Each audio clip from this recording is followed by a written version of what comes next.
Bom, pessoal, na aula 33, que a gente vai falar sobre direito tributário, tá? Falar um pouco sobre direito tributário. Eu quero chamar a atenção de vocês para um material. Eu resolvi trazer alguns materiais, como artigos, como um material, por exemplo, da Instituto Fórmula, porque é interessante esses materiais, porque ele traz, além de ser atualizado, né, ele traz outros fatores, como, por exemplo, jurisprudência, né, aplicações, o que é que está se cobrando em prova. Claro que aqui não é nosso objetivo. O objetivo, eu vou falar um pouco sobre direito tributário. A intenção é discutir com vocês um pouco sobre direito tributário. Mas esse material, ele é rico, né? Esses materiais, normalmente, de cursinhos para concurso e tal, eles são ricos porque eles são extremamente atualizados. Então, eu estou trazendo um material, como eu disse para vocês, e a gente vai começar estudando, né? Mudando já a gente já está quase no final do nosso conteúdo. Depois de direito tributário, tem mais umas 4 aulas que eu quero ver se eu consigo falar sobre direito econômico, né? Que é muito interessante, que é extenso, que tem muita coisa, que não dá para a gente falar sobre tudo, obviamente, em 4 aulas, mas assim, vou tentar instigar vocês a estudar, a pesquisar um pouco sobre esse assunto. Mas voltando aqui para a história do direito tributário, como eu falei para vocês, eu não vou me aprofundar em direito tributário, eu vou falar de forma esparsa, né? Dando alguns conceitos, parando em alguns lugares, mesmo porque vocês, no curso de direito, eu não sei em que momento, vocês veem essa matéria, veem esse assunto, né? Então, eu tenho alguns que estudam, se aprofundam um pouco em direito tributário, e a minha intenção aqui é, na verdade, ao final, fazer uma reflexão, né? Sobre, por exemplo, o sistema tributário. Então, além da questão do tributo, o que é o tributo, sua natureza, suas fontes e forma de interpretação, existem outros aspectos, como, por exemplo, quais são as críticas ao sistema tributário, né, nacional? Por exemplo, quais são as propostas de reforma, né? E ainda eu tenho, como eu fiz um estudo, né, um pouco mais aprofundado, eu tenho as minhas críticas em relação a esse sistema tributário brasileiro, tá? E ao final a gente vai discutir sobre ele. Bom, então, como eu falei, tem algumas coisas que são próprias lá do cursinho, mas a gente vai aqui, ó, natureza jurídica. O que seria a natureza jurídica? Então, para a maioria dos doutrinadores, a natureza jurídica é o seu fato gerador, tá? Verificado no fato gerador. Já existe algumas discussões que têm como a preocupação com a base de cálculo, o outro com a destinação, né? Então, ele chama aqui a atenção, o professor chama a atenção, né, para dependendo da banca, ele pode lhe direcionar para o entendimento da natureza jurídica do tributo, tá? Mas muito bem, vamos lá. Então, legislação tributária. Né? Os modos do artigo 96, a expressão legislação tributária compreende as leis, os tratados e convenções internacionais, os decretos e as normas complementares.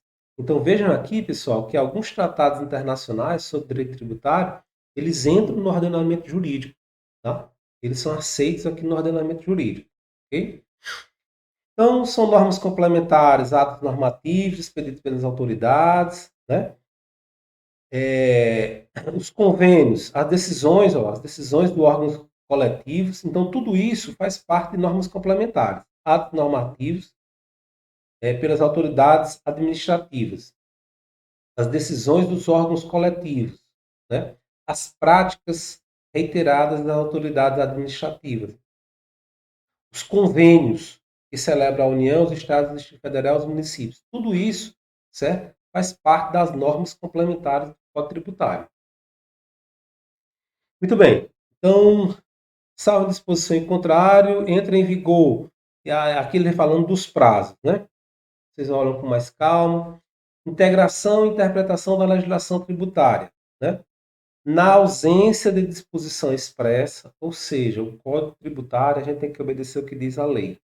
Mas na ausência de disposição expressa, a autoridade competente para aplicar a legislação tributária utilizará sucessivamente, pessoal, ó, sucessivamente, a analogia, nós já vimos em outro momento, os princípios gerais do direito, os princípios gerais do direito público, a equidade. A equidade é é a possibilidade de você pensar, por exemplo, isso é justo, tá? Pensar em ser justo. Vamos supor que a fazenda vai cobrar um valor de alguém e essa pessoa não tem como pagar, né?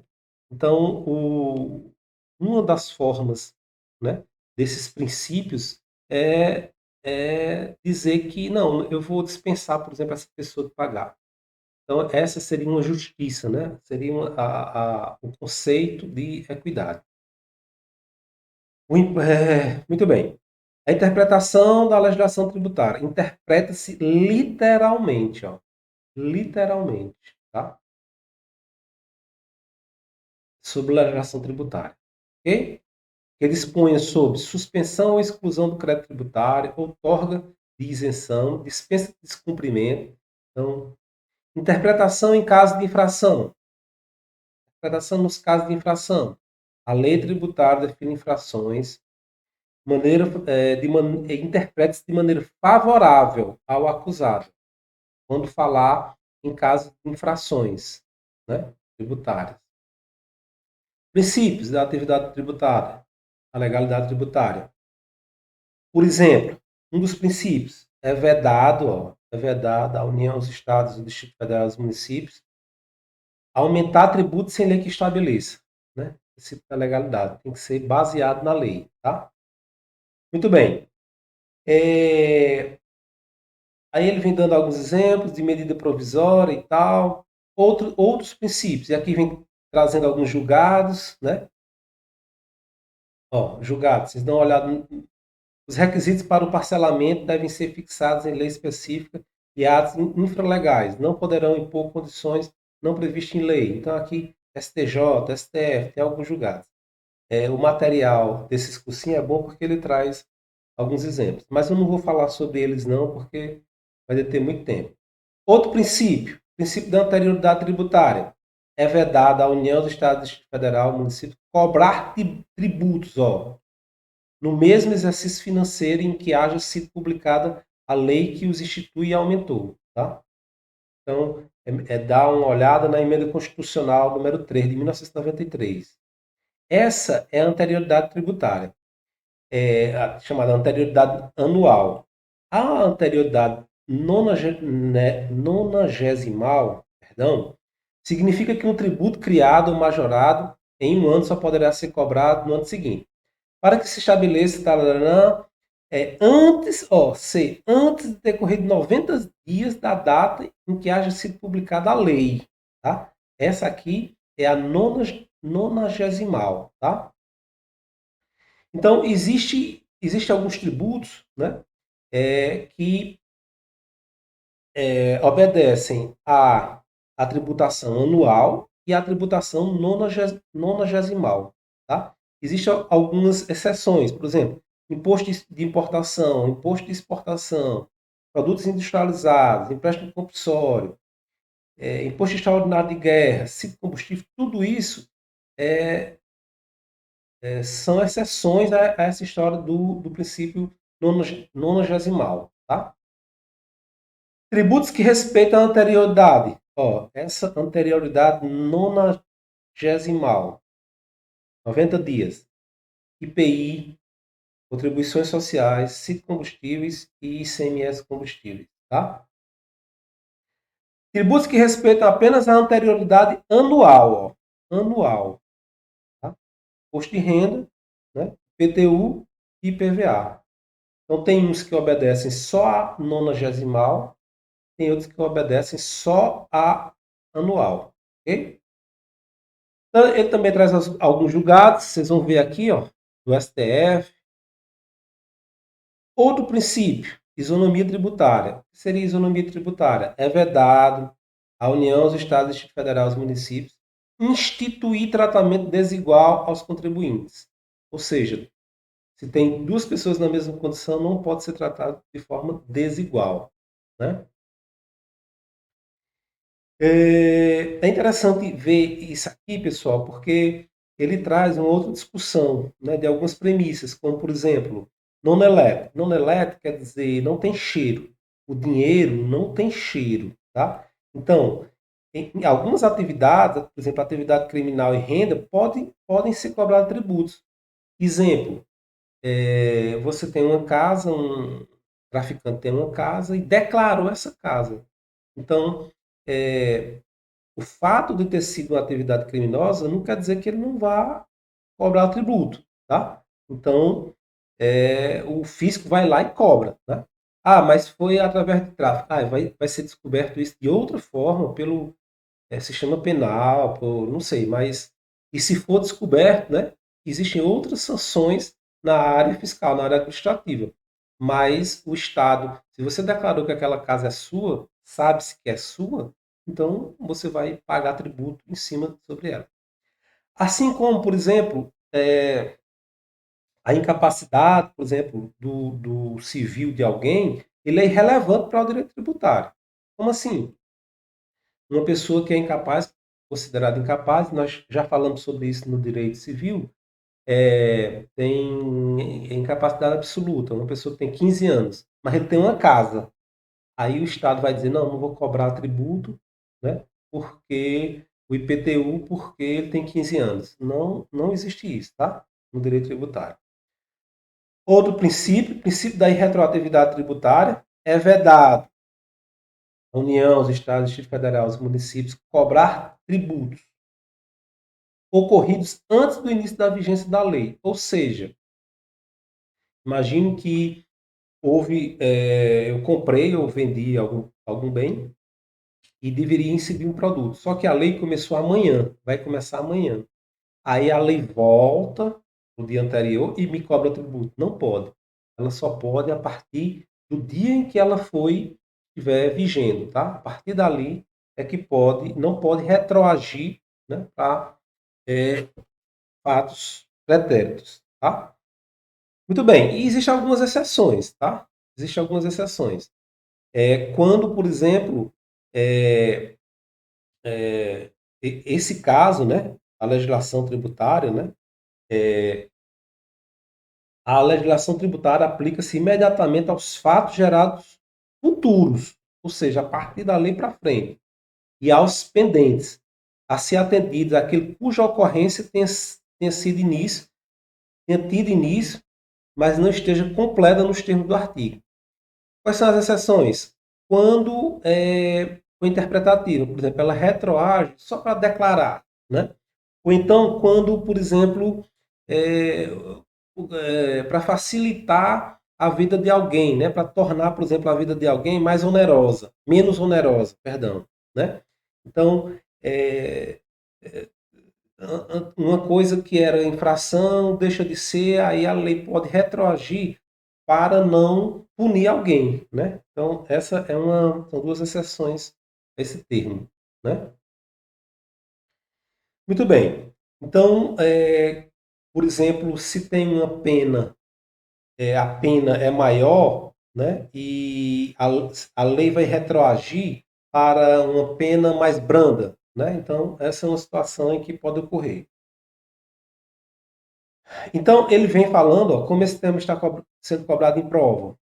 Aí ele vem falando de alguns concursos, ó, prova do SESC, para advogado da União. Então, quem tiver interesse de fazer concurso futuramente, ele já vem falando, ó.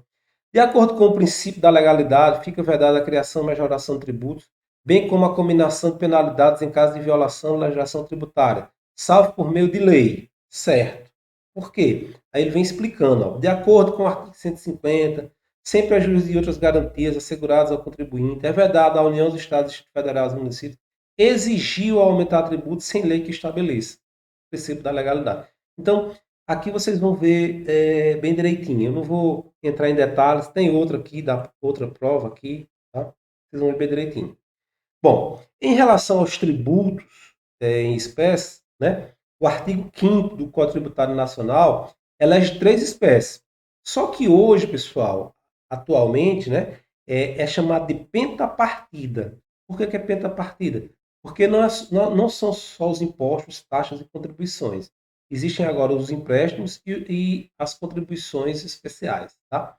Então são 5 espécies tributárias e não apenas 3, ok? Muito bem. É um tributo, os impostos, falando sobre cada um deles, ó, os impostos, certo? É um imposto não vinculado. Quer dizer o quê?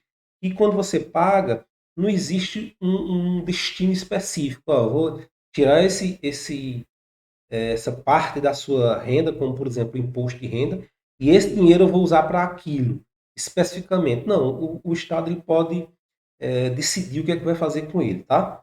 Então é chamado não vinculado, não está vinculado. Isso é uma das características dos impostos, tá? Muito bem, então ele vem falando aqui de vários. A União tem competência privativa para criar os seguintes impostos: ó, imposto de importação, imposto de exportação, imposto de produtos industrializados, operações financeiras, tá?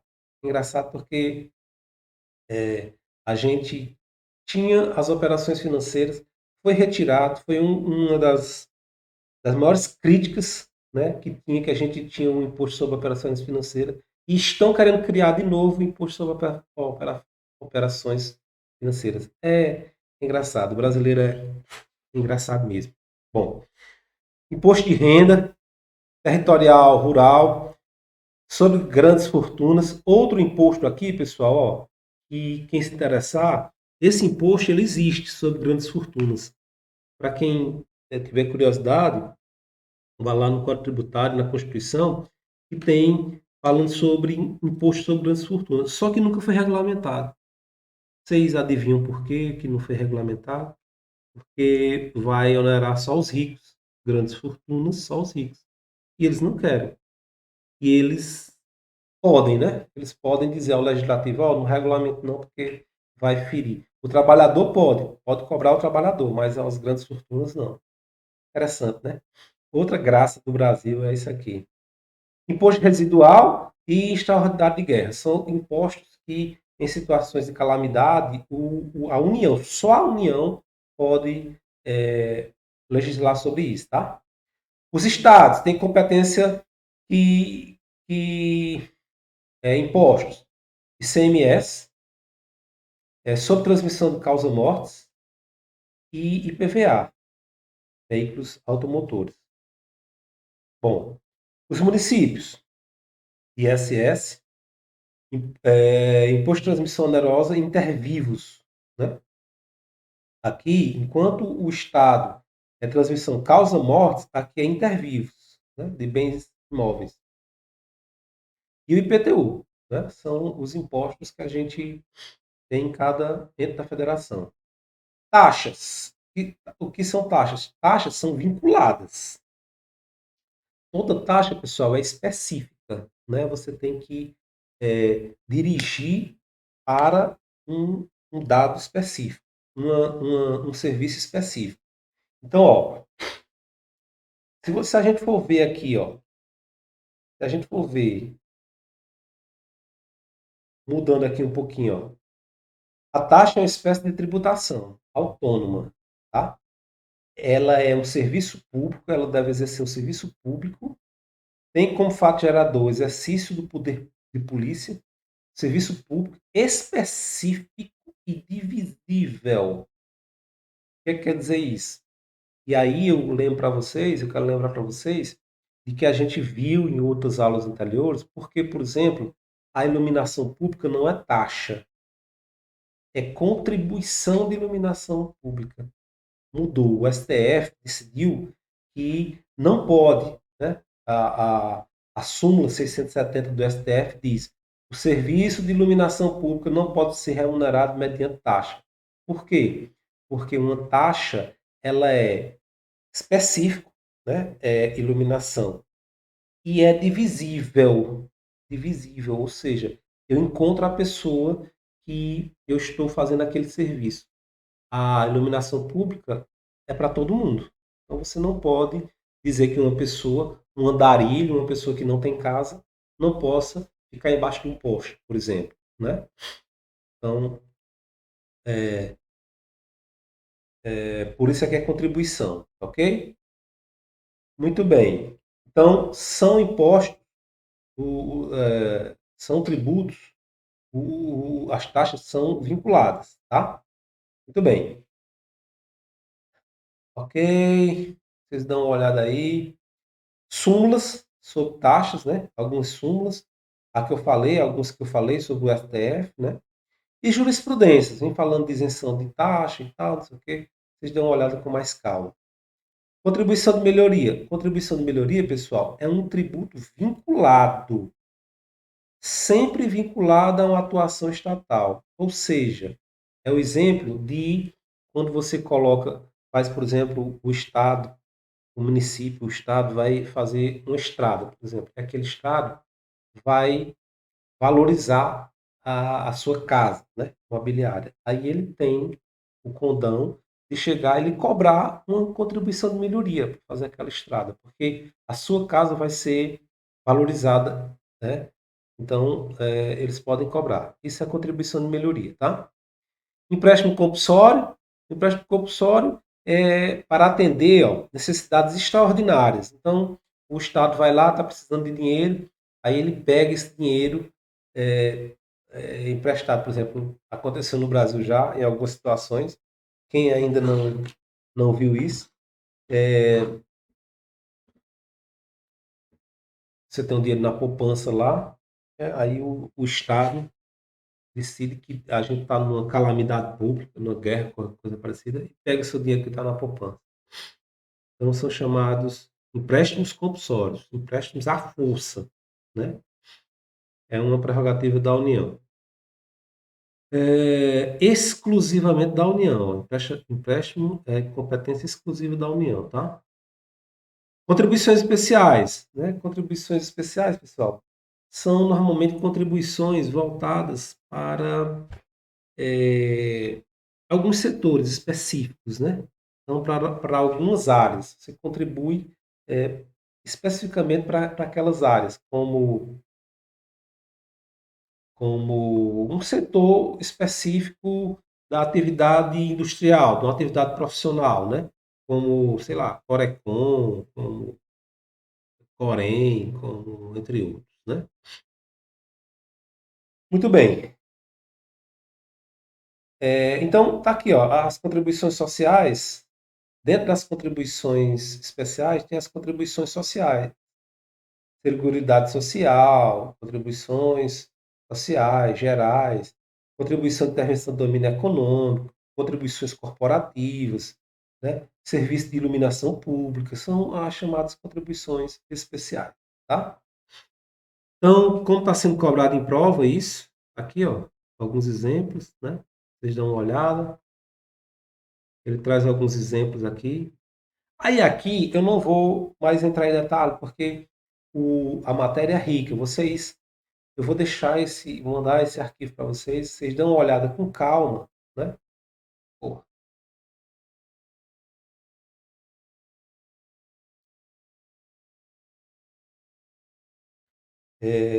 aqui, pessoal, vocês não vão.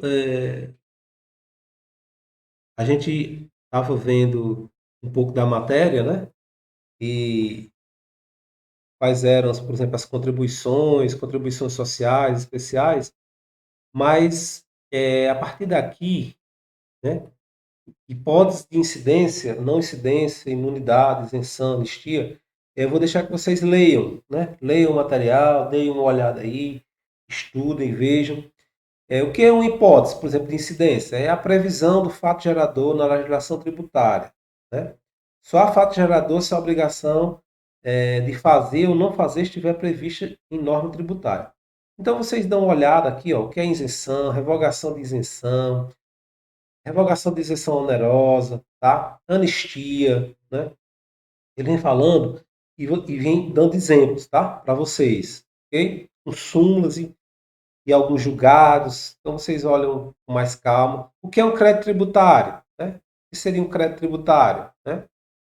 Um lançamento tributário. Tudo isso são partes do direito tributário. Então, é um material rico. Vocês podem olhar com calma, extinção do crédito tributário, quais são o que é prescrição, né? O que é compensação, o que são garantias. Então, tudo isso vocês podem ver aqui que eu vou deixar o material com vocês. Eu quero tratar de outro assunto. Eu quero, apesar desse assunto ser importante, mas a função aqui, como é uma aula só, falando sobre direito tributário, é, eu não vou tratar dos assuntos que vocês podem ler, vocês podem, né, se aprofundar um pouco lendo, nem que seja essa matéria, só são 40 e poucas páginas, mas vocês podem ver esse artigo. Eu quero fazer uma reflexão. Eu gosto de discutir nessas aulas, o que eu acho que é interessante para vocês é uma reflexão sobre o direito tributário. Perguntas, questionamentos, críticas sobre a questão do sistema tributário. Então, veja só, o sistema tributário, né? E aqui eu trago para vocês um outro artigo, né? Um outro artigo. Então, eu peguei esse artigo aqui, ó, e ele vem falando quais são as maiores críticas ao sistema tributário brasileiro. Então, veja bem, pessoal, ó, acompanhem comigo. Ele diz o seguinte, que o sistema tributário brasileiro, ele é, só um instante, ele é,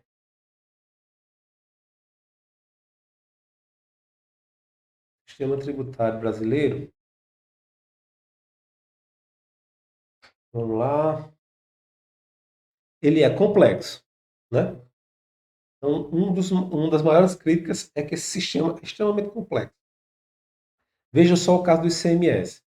No caso do ICMS, pessoal, parece que a gente voltou para a antiguidade, né? A gente voltou para a Idade Média, onde cada feudo, né, tinha seu imposto, né? Então, são 27 leis, ó, só aqui, ó, são 27 leis. Cada estado tem a sua lei específica. Isso dificulta, tá? Isso dificulta tanto quem vai vender como quem vai comprar. Então você precisa ter um conhecimento sobre as tributações em todos os estados, né? Que é muita coisa para ver, para poder não errar, porque aí você pode cair em infração tributária, por exemplo. Né? Além de você ter que pagar um contador, um advogado para se defender, tem todos os outros aspectos que você tem que administrar a sua empresa, né? Então, por exemplo, se você for levar em consideração os regimes de tributação, Simples Nacional, lucro presumido, lucro real, cada uma tem suas particularidades. Então, dentro do ICMS, isso multiplicado por 27 leis, isso dá um calhamaço de coisas, né, que complica a vida de todo mundo, de qualquer contador e qualquer jurista e economista. Alta burocracia, né? Então, o Instituto Brasileiro de Tributação, ele diz que em 1968 foram editadas 363.779 normas de conteúdo tributário, como se tivesse sido 1,8 normas tributárias por hora em um dia útil. Tá? Então, tudo isso também dificulta a história, você basear, olha só, União, Estado e município legislando sobre tributos, né? A quantidade de atos normativos, portarias, né? E questão de fiscalização, de assessoria. Olha só como é difícil isso. Outro ponto é em relação ao sistema tributário, é extremamente, tem uma alta carga de imposto, tá? Então, pelo menos, no mínimo, alguns dizem 35, outros dizem 36. Ele vem falando aqui de 33%, 33% da, do consumo nacional é imposto, né? Então, é muito alto esse valor, tá? Então, dizem que a gente trabalha quase um terço do ano só para pagar imposto, né? Muito bem. Além disso, a carga tributária ser alta, você tem uma carga tributária muito alta e você não vê o retorno desses tributos, né? Eles voltam como? Nós temos saúde, nós temos educação de qualidade, nós temos, né? Então, isso deixa as pessoas fazendo muitas críticas em relação ao sistema tributário. E, além disso, antes de falar de reforma, existe outro fato, outra questão, né, que eu quero tratar com vocês, que é essa questão do, por exemplo, se a gente for ver aqui, né, a distribuição da carga tributária no Brasil, você vai ver, olha, em azul aqui, ó, em azul aqui, estão os bens e serviços. Então, consumo, por exemplo, as pessoas consumirem, né? Consumir um bombom, consumir energia, consumir um carro, consumir. E a outra, a folha de pagamento, a folha de salários, ó. Então, se vocês forem ver, se a gente for juntar aqui, ó, bens e serviços e folha de salário, vai dar em torno de 70% dos tributos no Brasil. Então, por exemplo, as transações financeiras. Olha só, pessoal, o tributo sobre a transação financeira, 1,03%. Que é absurdo, né? Sobre renda, 21%. Sobre propriedade, 4,12%. Então, os mais ricos, quem tem propriedade, paga muito pouco imposto. Tá? Então, fica mais sobre o bem de consumo, bens e serviços e folha de salários. Ó. Então, isso quer dizer o quê? Fora todas aquelas características que eu falei agora há pouco, nós temos um sistema chamado regressivo. Nosso sistema é um sistema regressivo. De quem ganha pouco, tá? Paga mais imposto de quem ganha muito. Tá? Essa é a lógica e uma das outras críticas do sistema tributário brasileiro. E a ideia é de que se discuta sobre reforma, né? Então é aguardada uma reforma para ver se isso muda. Mas será que isso vai mudar mesmo, né? Então eu tenho outro slide aqui que fala sobre essa história dessas reformas. As principais reformas, vantagens e desvantagens. Olha só, as propostas de reforma no Brasil buscam a extinção de diversos tributos, criação do imposto sobre consumo. Então, as propostas principais são essas, ó, IBS. Criar o IBS em vez de outro, tá? Então, vamos ver aqui, né? Vamos ver aqui. Ele vem trazendo alguns dados, quantas horas que você gasta, 35% do PIB, ó, lá a gente viu 33, aqui são 35, e algumas críticas, né? Então, ele vem falando do que é reforma, né? Que é a alteração dos dispositivos constitucionais que servem sobre a tributação, que versam sobre a tributação, tá? Então, eu vou depois discutir com vocês que essa reforma, ela é uma reforma na verdade, não é uma reforma estrutural. Né? Principalmente, eu tenho uma crítica em relação às reformas, porque, por exemplo, não tem participação do povo, quase nenhuma. Tá? Bom, mas vamos lá. Então, como é o processo, ele vem falando como é o processo, vocês olham aqui. Primeiro, alteração dos dispositivos constitucionais, né? Requer um lugar na proposta de emenda constitucional, e assim ele vem falando, ó, passo a passo, o que é que tem que fazer, ir para casa, alterações de leis complementares, alteração de leis ordinárias. Então, quando você faz uma reforma, não é só o Código Tributário Nacional, tem um bocado de outros atos normativos, né? Questões normativas que tem que ser alterada, né? Então, isso não é fácil. Mas o que eu quero chegar aqui é que quais são as principais propostas de reforma tributária? São estas, ó. A PEC 45 de 2019, proposta pelo deputado chamado Baleia Rossi. A PEC 110 de 2019, dos senadores. Né? Essa seria, por exemplo, da Câmara dos Deputados, essa seria dos senadores. E ainda tem uma do governo, né? O próprio governo. Qual a diferença entre elas? Vamos ver aqui cada uma delas. Ó. A 45, 45/19, né? Ela prevê o seguinte: a extinção de 5 tributos, substituindo por este, Imposto sobre Bens e Serviços. A competência seria de quem? Da União. Então, a proposta, pessoal, ela prevê uma alíquota que soma vários impostos. Cada um é imposto pelos entes da federação, União, Estados e Distrito Federal, de forma a preservar ao menos uma parcela de suas autonomias. Então, as características, né, ela parece muito com a história do valor agregado, né, que já vem se discutindo, já rolando há muito tempo, de se criar o IVA no Brasil. Incidirá, quais são as características? Incidirá sobre o consumo de mercadorias, será não cumulativo, ou seja, desoneração das exportações e investimentos, recuperação integral de créditos tempestivos. Aqui, crédito seria recuperar créditos normalmente quando você, por exemplo, o ICMS, quando você compra e você vende, você recupera o que você pagou na compra. Então, é mais ou menos sobre esse assunto que ele propõe aqui. A parcela do imposto, né, será destinada ao Estado e ao município. Então, a União recolhe, tá? E aí passa para os estados e municípios. Essa é a proposta. Porque a competência seria da União sobre esses tributos. Prestem atenção que aqui existe um imposto federal, existe um imposto estadual e existe um imposto municipal. Então, iria juntar os três num imposto só. Muito bem.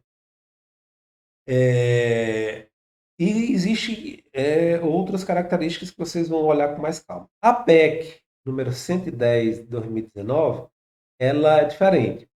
Ela propõe a redução de 9 tributos. Ela também propõe o IBS, mas agora seriam 9 tributos. Tá? E a competência não é da União. Essa é uma confusão, pessoal, que vai ser discutida lá na questão do federalismo brasileiro, do Estado brasileiro, como é que se divide o Estado brasileiro. Porque a União não quer perder, o Estado não quer perder. A proposta é de que esse controle fosse do Estado, né? Mas a União não quer perder, né, parte da sua arrecadação. Então, é parecida com a anterior, mas é de competência agora dos estados, tá? Então, fica a federação fica com competência com outros impostos, como derivados de petróleo, combustíveis, lubrificantes, tá? É extinta a contribuição sobre o lucro líquido, né? Mas há uma majoração no imposto de renda, né? Então, tem algumas características diferentes. A principal é que seria competência estadual, tá? A proposta da reforma tributária do governo ela é um pouco diferente. Ela também é baseada no IVA, né? Sobre valor agregado, né? Mas ela, as alterações, né? São alterações no imposto de renda, né? Inclusive sobre lucros e dividendos, e a criação de uma contribuição sobre pagamento, similar ao CPMF. Olha como é interessante. Então, o IOF, lá atrás, em alguns outros governos, foi uma das maiores críticas que foi colocado, foi que não poderia colocar imposto sobre movimentação financeira. Aí agora, né, agora pode. Eu não sei porquê, mas agora pode. Mas eu tenho uma análise sobre isso. Eu juro que eu não vejo problema em você fazer uma contribuição sobre movimentação financeira. Eu acho que está no momento errado. Não deveria ser agora, né? Porque não foi no passado. Mas desde o passado já deveria acontecer. Vou dizer por quê. Porque a contribuição sobre movimentação financeira é sobre aquilo que você coloca e tira no banco. Normalmente o trabalhador que tem uma conta, quando tem uma conta, ele paga alguma coisa, tá? E ele vai pagar um valor mínimo, né? Se ele for retirar lá, ele vai pagar uma taxa mínima. O problema são quem movimenta muito dinheiro, ou seja, as pessoas mais ricas, os empresários que movimentam dinheiro muito, não querem pagar mais impostos.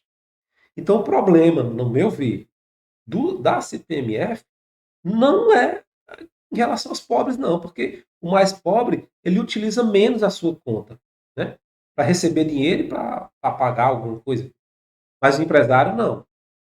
Quem tem grandes fortunas, quem movimenta muito dinheiro, e o percentual sobre um volume muito grande de dinheiro. E aí ele não quer fazer isso. Diz, não, isso aí não serve.